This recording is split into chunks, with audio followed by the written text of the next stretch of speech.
Hola amigos, como verán tengo la voz un poco tomada, así que este video va a ser medio particular.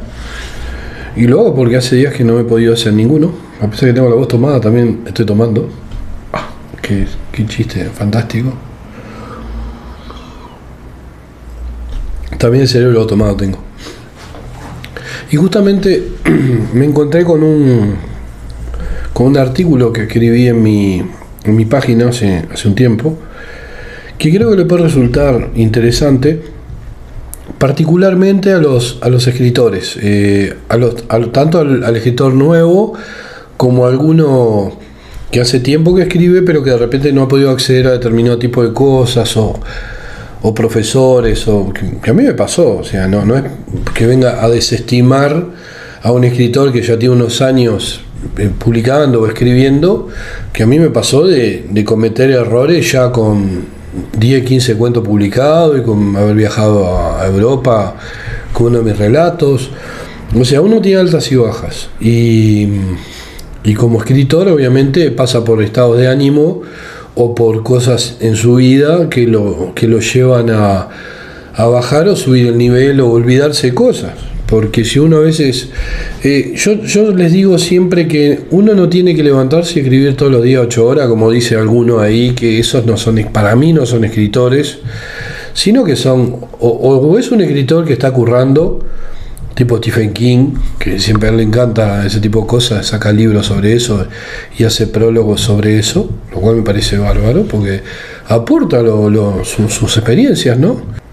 O aporta lo que te enseñan en una universidad yankee.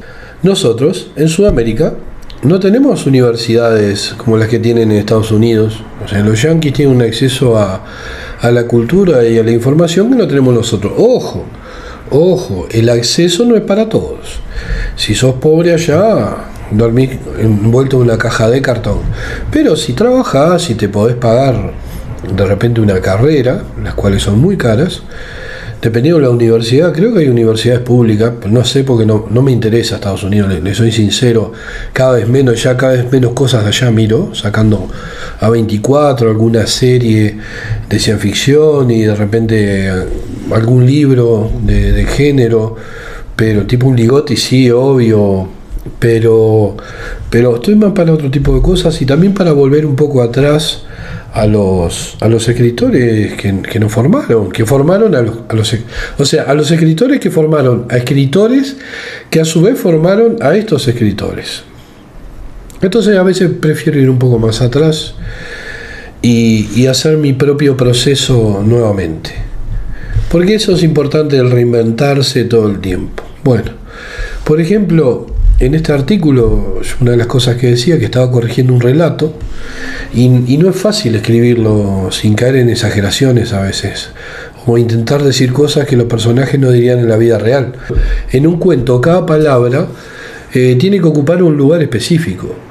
Por eso los que dicen que es fácil escribir un cuento están mintiendo. Eso ténganlo más que claro, mienten. A pesar del gran valor de los cuentos, y de que muchos de ellos son considerados obras maestras de la literatura, hay muchos editores, generalmente hispanos, que lo menosprecian. Lo mismo que en las antologías. O sea, por ejemplo, hay editores que uno leyó una antología de relatos, ya no es mi caso, que no hace mucho tiempo que no llevo nada a nadie.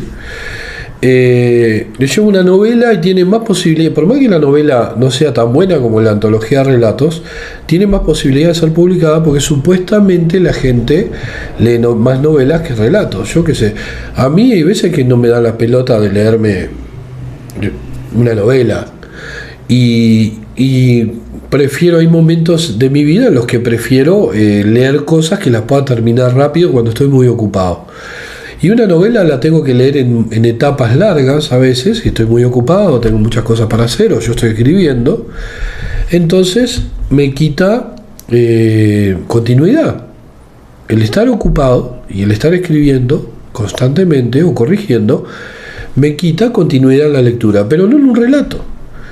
Por ejemplo, si tomamos en cuenta la Metamorfosis de Kafka, a veces la editan como libro y tiene alrededor de 20.000 palabras. Y 20.000 palabras es de una novela corta. O sea, una novela más o menos tiene entre 50 y 60.000 palabras hasta el infinito. Y un relato hasta 16.000 palabras más o menos. Y una novela corta tiene de 16 a 20, de 16.000 palabras, 18.000 a 40.000. O sea, está un poco abajo de la novela. Más o menos, un poco más, poco menos. O sea, algunos miden de una manera, otros miden de otra manera el tema de las palabras. Pero bueno, cuando yo tenía, por ejemplo, 25 años, conocí un montón de gente que decía que quería libros gordos para que ocupen espacio en la biblioteca. Eso posiblemente sea lo que influencia a muchos editores que están para el negocio nada más y quieran libros gordos para que los postureros puedan meter menos libros en más espacio, ¿no? O sea, ocupo un estante con 10 libros en vez de ocupar un estante con 25. Y 10 libros a veces son más baratos que comprar 25. Más si no los leo. Más si la pongo en la biblioteca para que entre la gente y diga, ¡ay, cuántos libros! Y vos, sí, esto está buenísimo, esto de Stephen King, o este no sé, de Pito McNick, y se conocen toda la solapa, eso seguro. Pero chao, hasta ahí pasó su conocimiento. O a veces ni la solapa, están ahí. Entonces, la particularidad del postureo de las bibliotecas gigantescas en algunas personas con aspiraciones de intelectual es como el tener la 4x4 más grande, o el arma de los tejanos llevan a los super, que anda como un mueble de estatus, o sea, es el fusil M4 colgado de acá y 2 pistolas. Nunca lo leyeron seguramente esos libros, como le dije recién, pero como tema de conversación les puede servir, o para que la gente entre y después salga y comente. Fulanito tiene una biblioteca, es un intelectual, muy inteligente, tiene una biblioteca enorme, sin de nada. Vamos a volver al tema del cuento. William Faulkner decía que cuando es seriamente explorado, el cuento es más difícil y disciplinado que la prosa. En una novela, el escritor puede ser más descuidado y dejar escoria y lo superfluo, que sería desechable, pero en un cuento, casi todas las palabras deben estar en su ubicación exacta. O sea, el cuento no puede excederse de nada. Si uno escribe un relato, tiene que saber cuándo empieza, cuándo va por el medio y cuándo termina. Y en la novela uno puede estirarlo y divagar, agregarle cosas, agregarle anécdotas, hacer flashback. O sea, el relato prácticamente no. El relato más o menos que toma una revista y anda en los 5.000 palabras, de 5.000 y 8.000 en alguna publicación, en alguna antología de varios autores, donde el autor tenga cierto respeto. Pero generalmente el relato que quieren en revistas y en antologías es de entre 4 y 5.000 palabras o algunas menos. Eso es más o menos. Por eso es importante conocer la forma del relato. El tema de, como decía Faulkner, de que cada palabra tiene que estar en una ubicación exacta. Y el cuento es como una canción, es importante la musicalidad, tiene que ser, no digo perfecta, pero sí casi perfecta. Y no me refiero a una canción de Arjona, obviamente, o Ricardo Montaner, ¿no? O el yerno de Ricardo Montaner. Vino. El tipo en patas con esos pantalones, esa barba y lo que canta, Dios mío. Bajemos a este planeta y no a ese estiércol de mundo en el que vive esa gente. En una novela uno puede estirar la trama, incluir anécdotas, jugar con los personajes, como lo decía hace un rato. En un relato, cada protagonista se tiene que mover como una pieza en un tablero de ajedrez con sus propias reglas. O sea, cada protagonista tiene que hacer lo adecuado en el tiempo adecuado, porque el tema es ese, es el tiempo que tenemos, porque el espacio es tiempo. O sea, en este caso, el espacio que tenemos, que son 5, 10.000 palabras, 8.000, 6.000, y a veces podemos estirar un poquito más, llegar a 14, 16.000 palabras, como les decía. En ese espacio uno tiene que utilizar los elementos adecuados, porque no podemos explayar, si no pueden quedar puntas sin resolver, y ahí fracasa absolutamente cualquier cosa, no solo un relato, una serie, una película. Y el escritor obvio que está sometido a reglas también, porque no hay que explayarse en tema personal o en punto de vista, sino que hay que buscar una armonía y la perfección en lo que escribimos. O sea, eso es de cajón absoluto. Por ejemplo, el cuento no se narra para lectores. O sea, porque cuando a ustedes le dicen, no, lo importante es el lector, nosotros no vendemos zapatos. El escritor no debe ceñirse al cliente, siempre tiene la razón. El escritor tiene que pensar, el cliente me la suda, me chupa un huevo el cliente. O sea, lo importante es que la narración tiene que ser independiente del lector. Después uno, de alguna u otra forma, busca y encuentra a los lectores adecuados. Porque entre los 7.000 y pico de millones de habitantes, dudo que todos esos habitantes gusten de una cosa en especial. No hay ni Star Wars les gusta a toda la raza humana. O sea, ni los Star Wars viejas, no los de ahora, les gustan mucho menos. Pero, por ejemplo, el relato no puede tener redundancias, sino tiene que ser funcional el mismo. El lector debe sentarse con el cuento frente a él, sin ser más parte que la de un testigo accidental. O sea, un cuento no es un karaoke. Quizá alguna novela sí lo sean, y por eso hay gente que se disfraza como los personajes y esperan con una escoba en la puerta de una librería 24 horas hasta que salga un libro.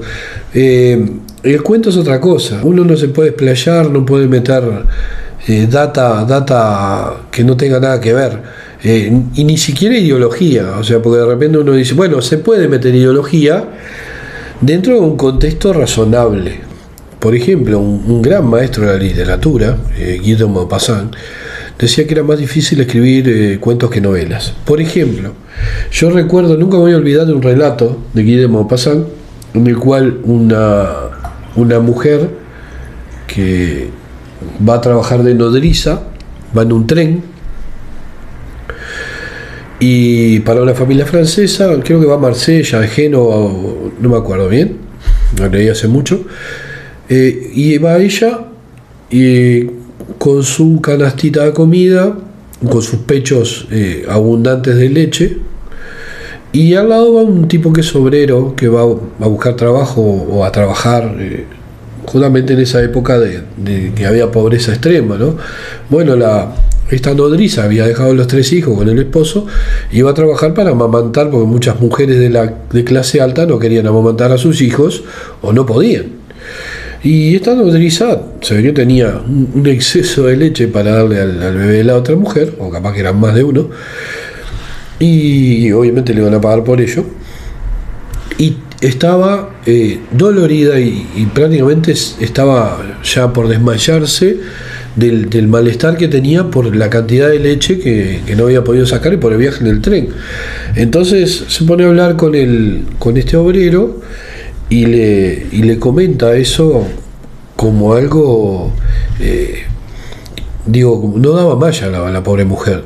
Entonces le dice, yo la puedo ayudar, no se preocupe. Y el loco agarra, empieza a chupar las tetas y le saca la leche de los pechos, como si fuera un bebé, obviamente.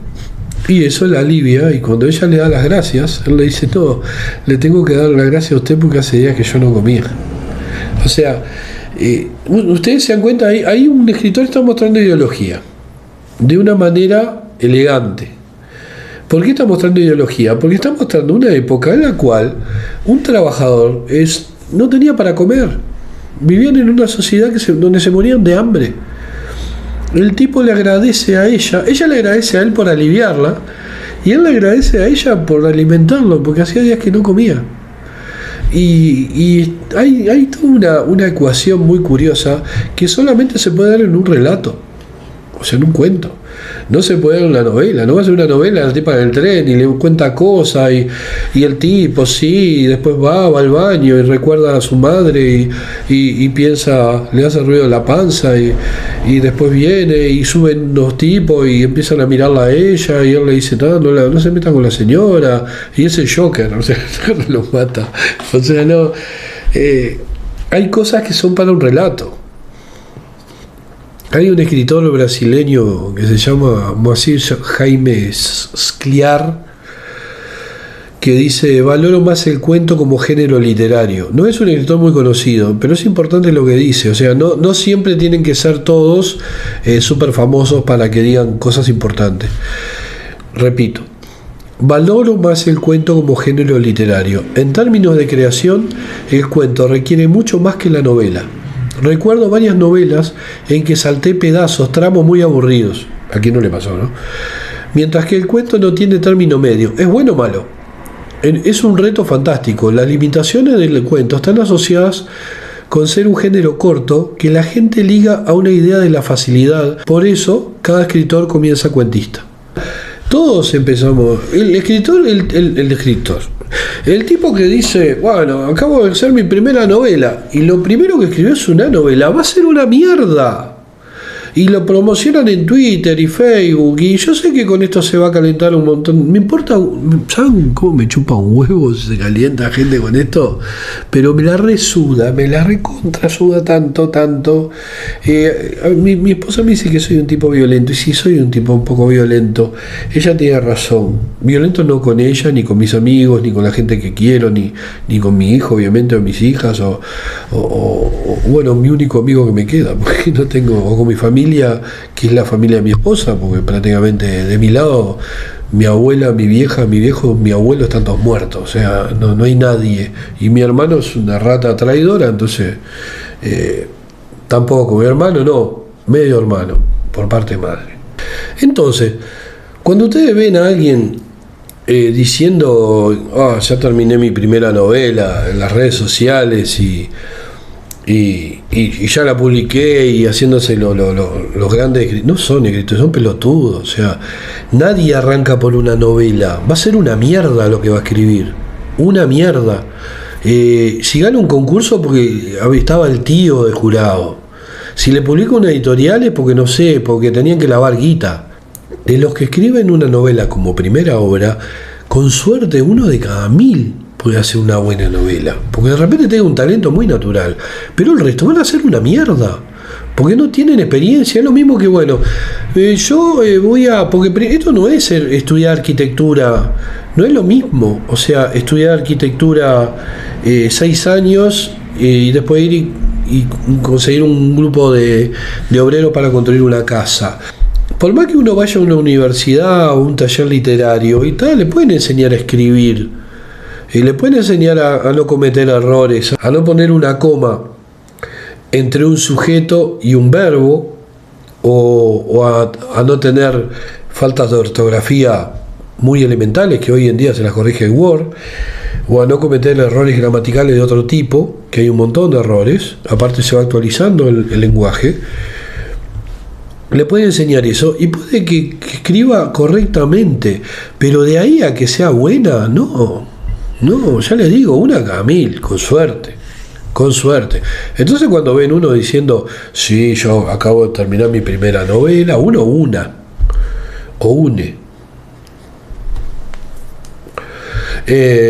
acabo de terminar mi primera novela y está en Amazon, digo, que tengan suerte. O sea, hay que escribir un montón de cuentos primero, un montón, y un montón no van a servir. Si yo hubiera publicado una antología que me quisieron publicar cuando tenía 24, la editorial Fin de Siglo, que el tipo era re bien, y me quiso publicar una antología porque se ve que no estaba tan mal, pero para mí hoy sería una vergüenza. O sea, si yo fuera hacia atrás, creo que cometí un error por un lado y por otro no. ¿En qué sentido? yo por una pavada decidí que no saliera mi novela. No porque consideré que los relatos, yo consideraba que mis relatos eran súper fantásticos y que estaban para ganar el premio Hugo.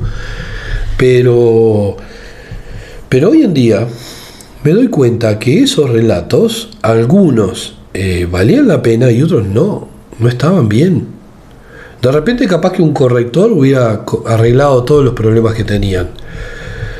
Y yo tenía muy buenas ideas y tenía mucha imaginación, era muy imaginativo, lo sigo siendo, pero cuando era pibe era una bomba, todo el tiempo estaba inventando, ocurriéndoseme una idea y anotando, tenía un cuaderno que no paraba de escribirlo, no había computadoras, era el cuaderno o la libreta de anotación y la máquina de escribir y chao, y no había otra. Y cuando nos equivocábamos, o escribíamos toda la hoja de vuelta, o comprábamos líquido corrector, pero al principio no sabíamos mucho del líquido corrector y teníamos que escribir una misma hoja varias veces. Era terrible. Pero bueno, es como se hacían las cosas y capaz que se hacían mejor así. Pero el tema es que uno tiene que escribir varios cuentos para encontrar el punto ideal de su estilo literario, o sea, para encontrar ahí, este es mi estilo literario, y después sí tirarse a novelas. Por ejemplo, lo que decía este escritor, ¿no? Que él se salteaba cosas. Yo me he salteado las novelas. Por ejemplo, estoy leyendo Lovecraft Country y el otro día me salté 3 páginas. Me tenía pero podrido.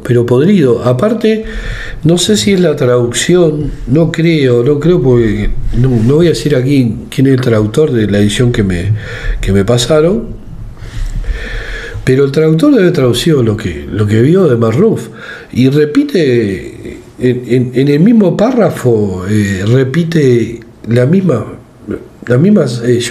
idea, la misma frase.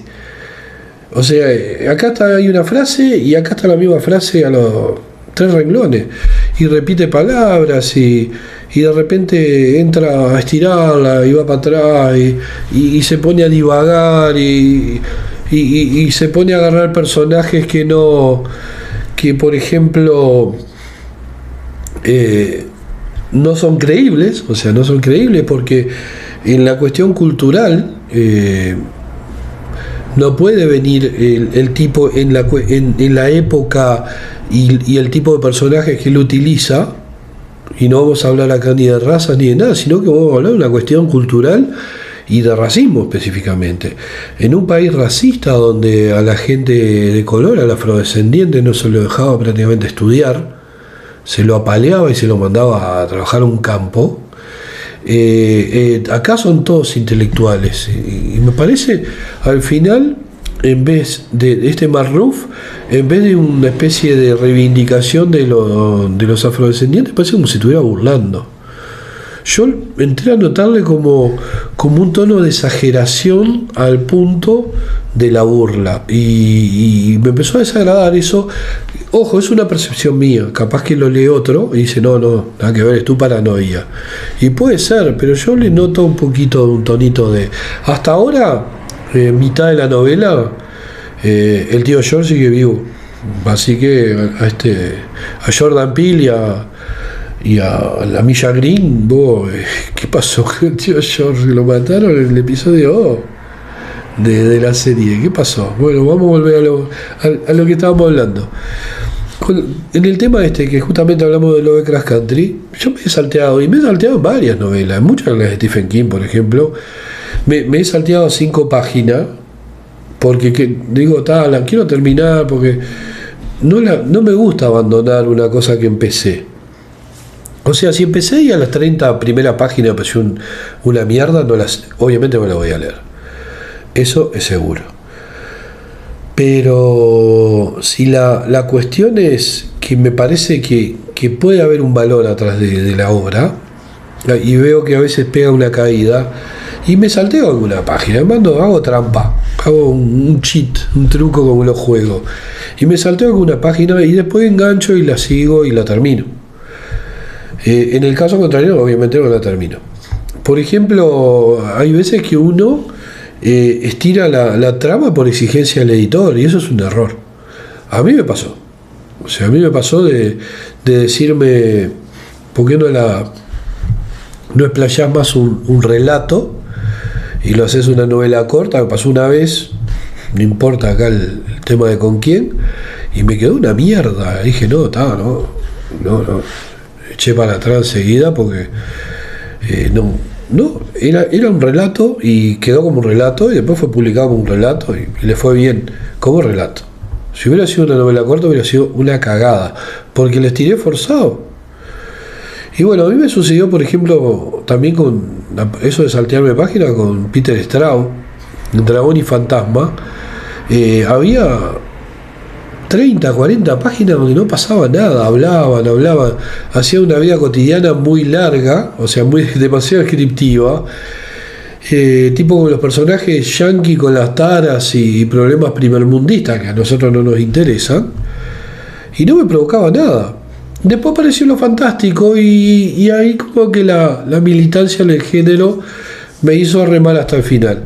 Pero no podría leer a Peter Straub hoy. Tengo ahí 3 libros de él. Tengo Dragón, Fantasmas y el otro no me acuerdo, Cosa Oscuro, El Bosque Oscuro, El Pito Oscuro. Pero la verdad, no leería nunca más a Peter Straub. Como no leo a Stephen King. No puedo. Ojo, si me pone Stephen King y Peter Straub, de cabeza Stephen King. Sí, de una. Pero igual, prefiero leer otras cosas. Después, el lector habitual quiere mucho relato, o sea, al menos el lector ocupado, no el que está todo el día sin hacer nada y con la vida resuelta. El lector trabajador prefiere muchas veces una lectura rápida, algo que pueda resolver en un par de horas o un par de días, que es lo que les contaba que me pasa a mí. O sea, a mí cuando estoy muy ocupado y yo necesito leer algo corto y para poderlo terminar, quedarme como que ya eso lo superé y lo disfruté. No que quedé con la tensión de que no puedo me olvido de la trama. Lo importante es que el relato nos infiltre y nos rescate del mundo sobrenatural. Le hablo del relato de horror, fantasía, ciencia ficción, o de una realidad que no es la nuestra. O sea, por eso las antologías de cuentos son tan útiles, porque nos permiten entrar en varias tramas, personajes, situaciones y misterios en el mismo tiempo que lo haría una sola novela. O sea, la novela es otra cosa, es más inmersiva, introduce más al lector en mundos o situaciones complejas, pero hay que tener tiempo para dedicarle.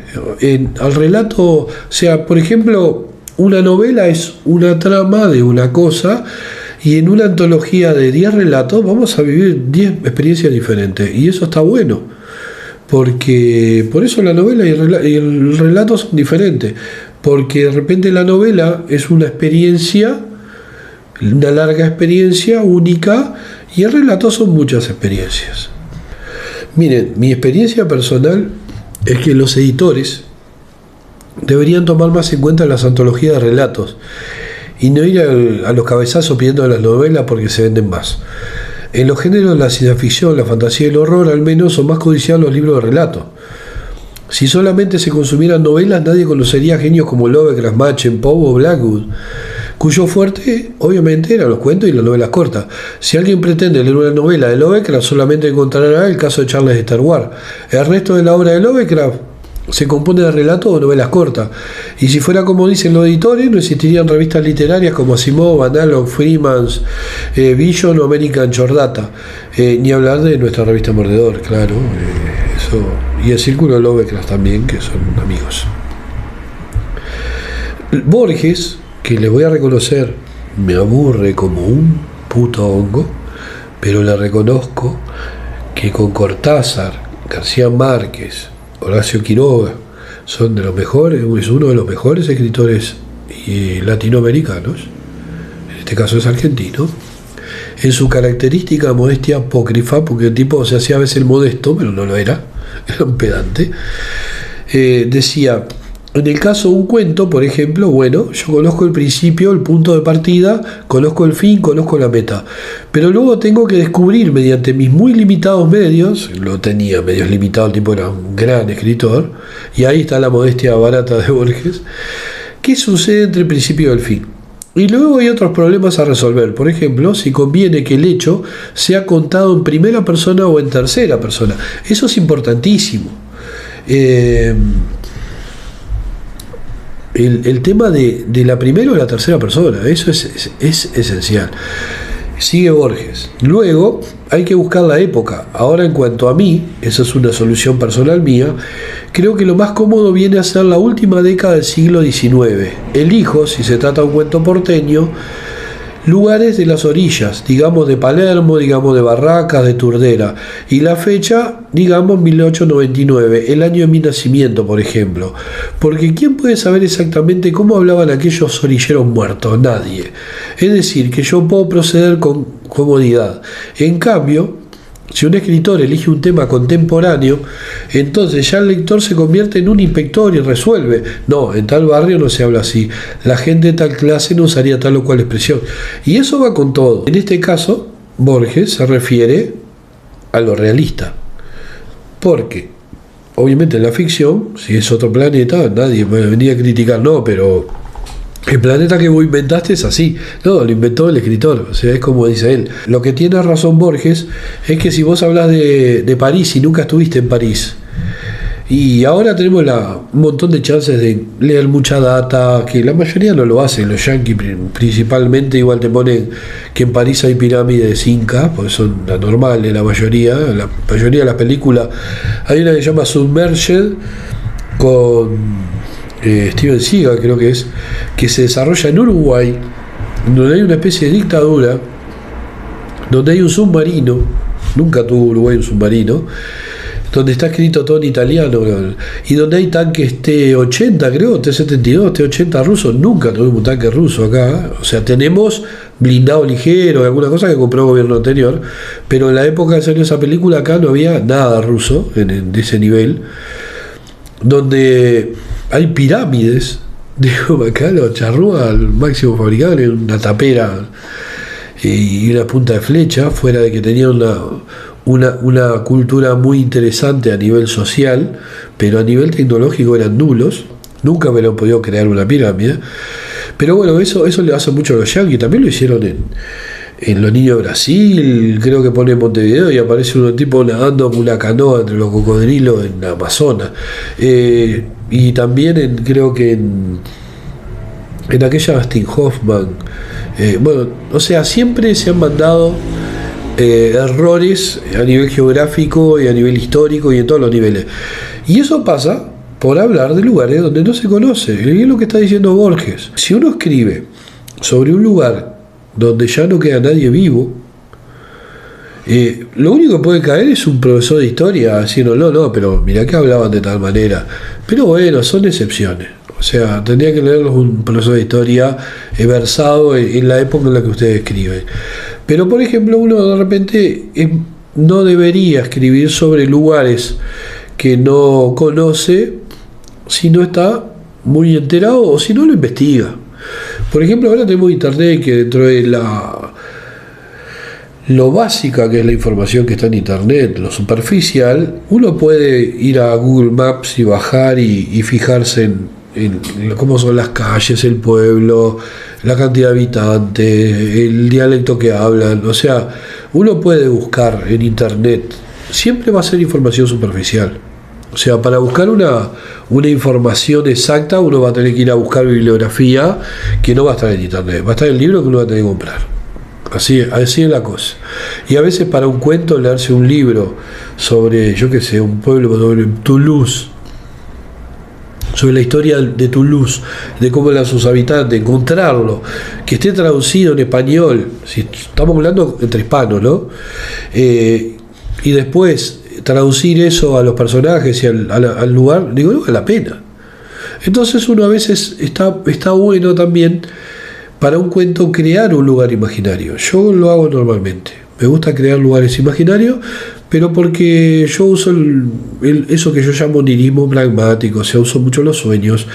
Y mis sueños me han enseñado a crear una forma alternativa a los lugares. Por ejemplo, un París para mí no es igual al París que yo conocí. Yo fui, estuve en París, pero yo lo voy a ver de una manera como a mí se me ocurra. Y Uruguay también. Uruguay es chato, no tiene nada, no tiene misterio, no tiene un sorete, no tiene la leyenda, el lobizón, la luz mala y qué más. El lobizón, la luz mala y había otra más. Ya está, estamos ahí. Y bueno, yo creo ciudades que no existen, culturas que no hay ni habrá, mitos y misterios y entidades sobrenaturales que nunca existieron, ni siquiera en la leyenda más remota, y porque uno puede crear y ser más, sentirse más libre de trabajar de esa manera, y también brindarle algo más interesante al lector.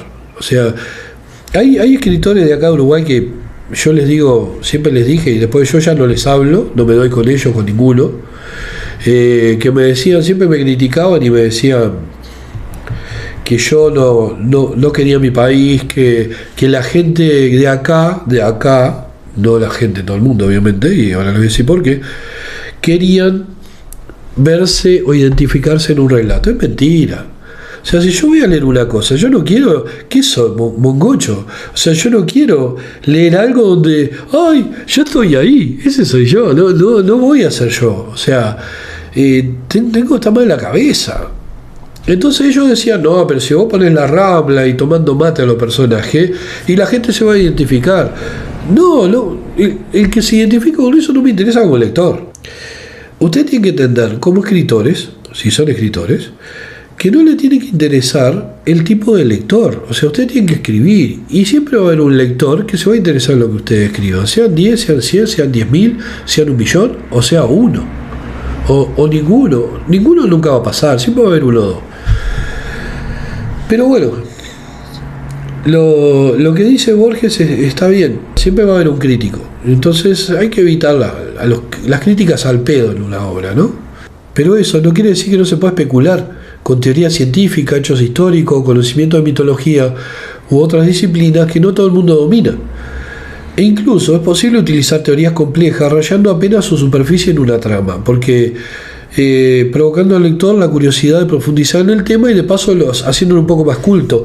O sea, yo lo que digo aquí es que uno puede estudiar una teoría científica y aplicarla superficialmente. O sea, uno no va a hacer un manual de ciencia. Cuando uno escribe ciencia ficción, a mí una vez en Argentina, en la convención de Consur, vino un periodista argentino, no me acuerdo de cómo se llamaba, era de La Nación, creo,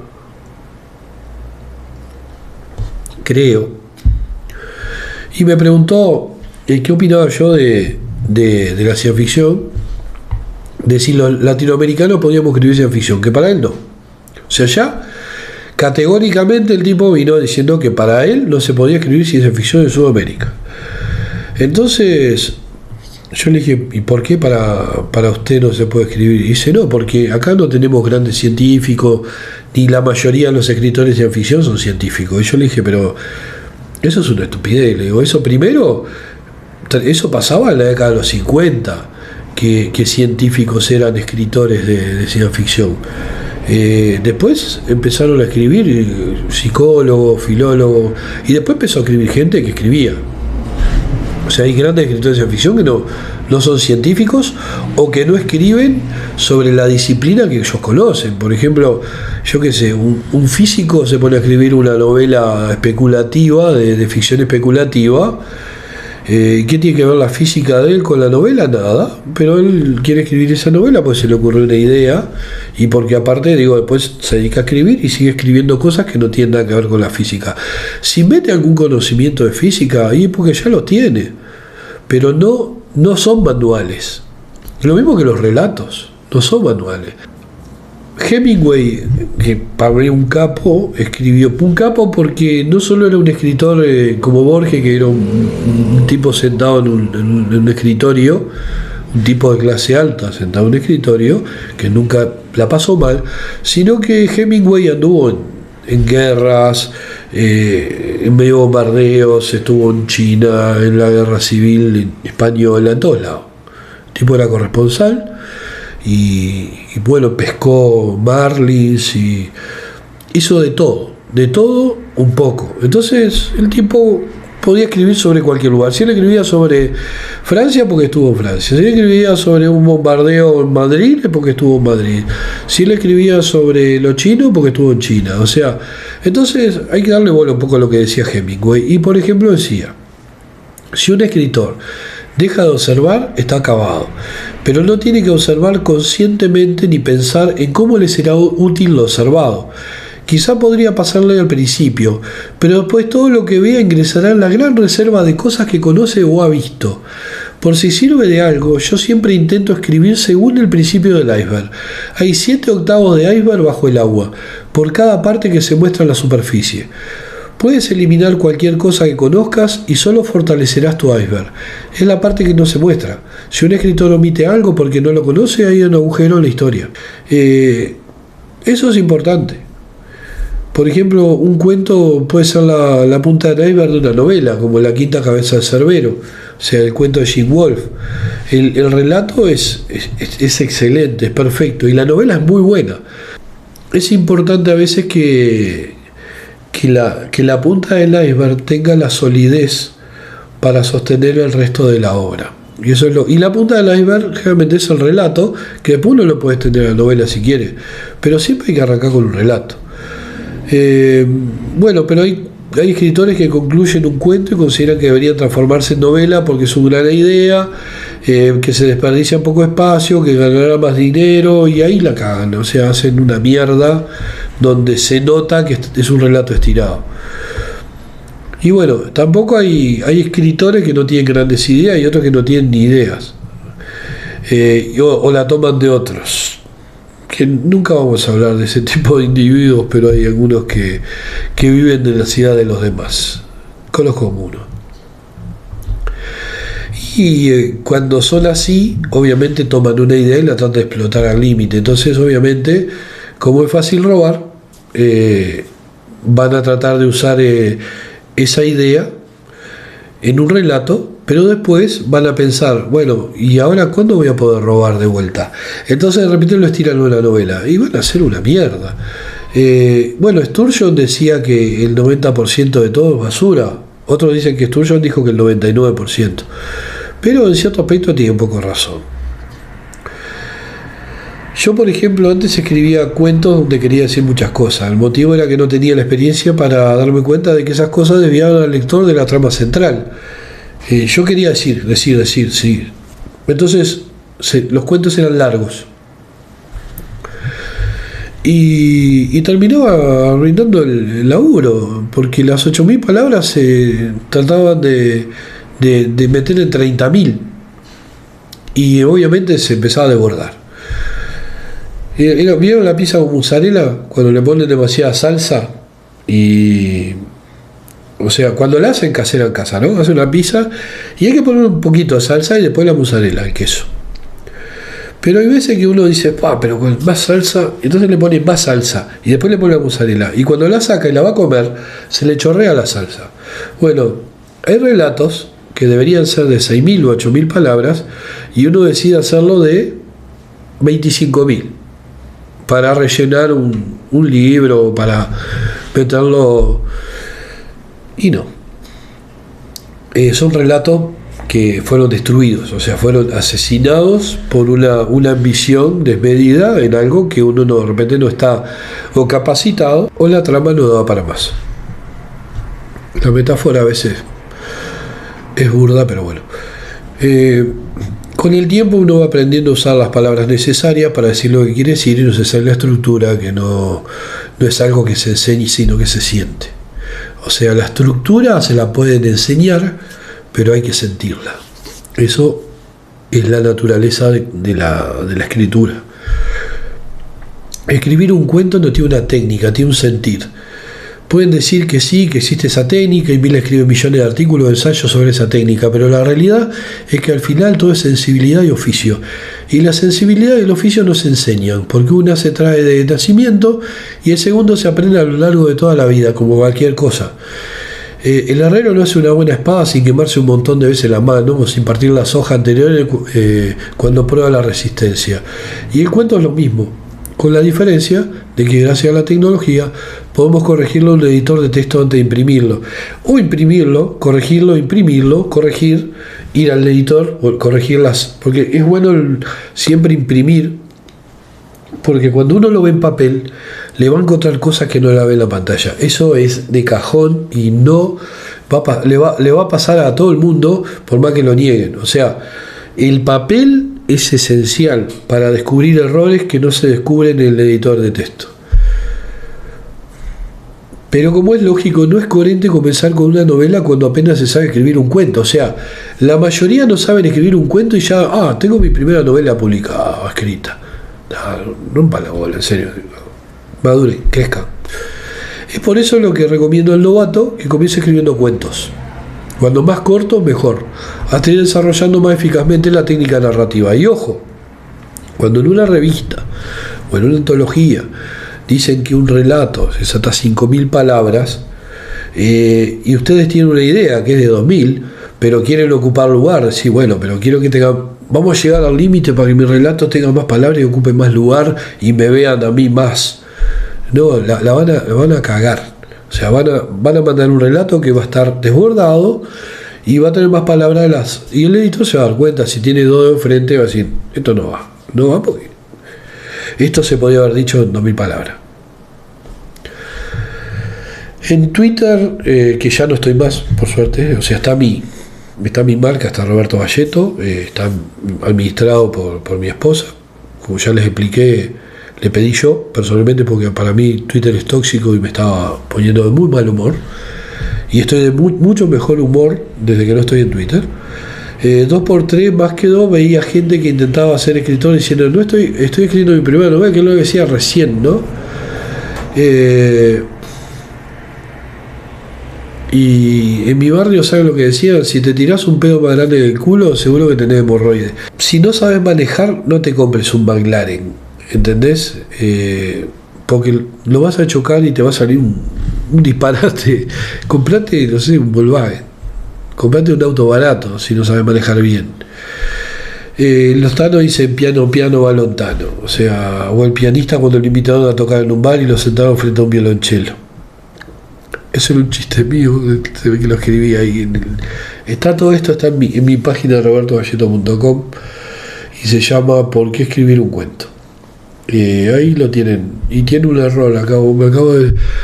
Le puse, si te tirás un pelo más grande que el culo, seguro que después tenemos. No es un pelo, es un pedo. Pero se ve que no sé, me dio un chino. Si te tirás un pelo más grande que el culo, seguro que después tenés hemorroides. Sería sinfusio. Para concluir esto, les voy a dar un consejo final. Si un editor les dice que la antología de cuentos no son viables, recomiéndenle que deje el negocio editorial y ponga una verdulería, porque posiblemente nos estemos perdiendo un fabuloso experto en tomate y lechuga, algo así como el rey de la ensalada, que seducirá a la veterana del barrio con la involuntaria exhibición del exuberante y sudoroso borde de la raya de su culo. Y como se pone al fin de un relato, fin. O sea, vamos a terminar, definitivamente. Este consejo final no lo hagan porque van a perder una posibilidad de publicar en esa editorial el resto de su vida.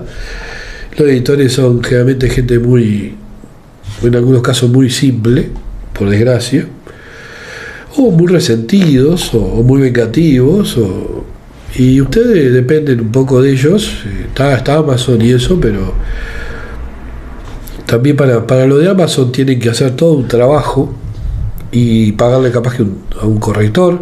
Eso siempre se lo voy a recomendar. Paguen un corrector hasta para los relatos, al menos al principio. Después con el tiempo uno ya no los va a precisar, pero son importantes. Con esto los correctores, espero que digan, un genio Valleto, me está dando laburo. Sé que no me sigue mucha gente todavía, y esto no lo lee tanta. Bueno, lo leen, depende, lo han leído 70, 100 personas, hay cosas que lo han leído 200. Pero digo, ustedes tomen en cuenta de que para empezar a escribir, escriban relatos y pásenselo a gente conocida. No se lo pasen a la tía abuela. o a la tía Chocho, que le va a decir, ay, qué lindo, le va a dar 100 pesos para que se compre un chocolate. O sea, pásenselo a gente que lea, pero no a gente que les dore la píldora porque son súper amigos. Pásenlo a gente neutral, que tampoco es enemigo porque lo van a desmoralizar. Si se lo pasa a la gente neutral, de repente que es lectora, le puede dar una opinión, algo que yo no hago. Yo no doy la opinión a nadie de nada porque no tengo tiempo ni ganas, o sea, me aburre soberanamente. Hago mi selección de relatos para la revista una vez cada 6 meses y para mí es bastante, en muchos aspectos bastante tenso, porque muchos relatos no se merecen ser publicados, pero de repente me parece que se podría haber hablado con los escritores para darle consejo, y no puedo hacerlo con todos, la verdad no puedo porque me supera a mí. Yo no, como escritor yo no puedo estar parado así dando consejos, perdiendo el tiempo, no puedo. Cada uno, soy escritor, o sea, no soy un consejero ni un editor, eso lo tiene que dar un editor. Soy el editor de la revista Mordedor, eso es cierto, pero doy el consejo que puedo. O sea, lo que voy a hacer a partir de ahora es ser más estricto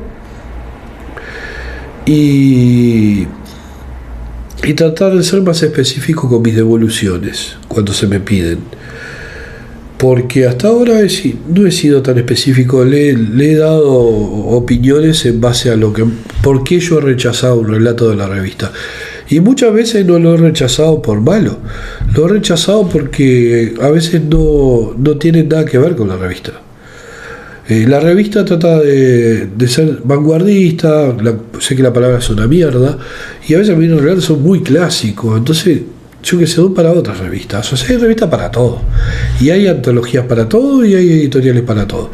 Por eso, ustedes cuando vayan a escribir, o sea, cuando vayan a escribir, no, cuando vayan a tratar de publicar, analicen el tipo de relato que van a enviar, o sea, los relatos o la antología o la novela, si ya están a ese nivel, a qué editorial lo van a mandar, a qué revista lo van a mandar, si va con el perfil, porque puede ser una obra maravillosa la de ustedes, pero no tiene el perfil la editorial y se la va a rechazar, porque no le interesa, porque capaz que le interesa publicar novelas de viejas que están sentadas así hablando con otra vieja, y hablan de todo su pasado y de cómo en la guerra su esposo no volvió, y son una novela de mierda, bodrio, que te dan ganas de pegar, agarrar una pistola, un Magnum 44 y volarte las 2 pelotas, pero de repente hay un público que ellos tienen que les funciona, o la banquita para los carteles de los narcos.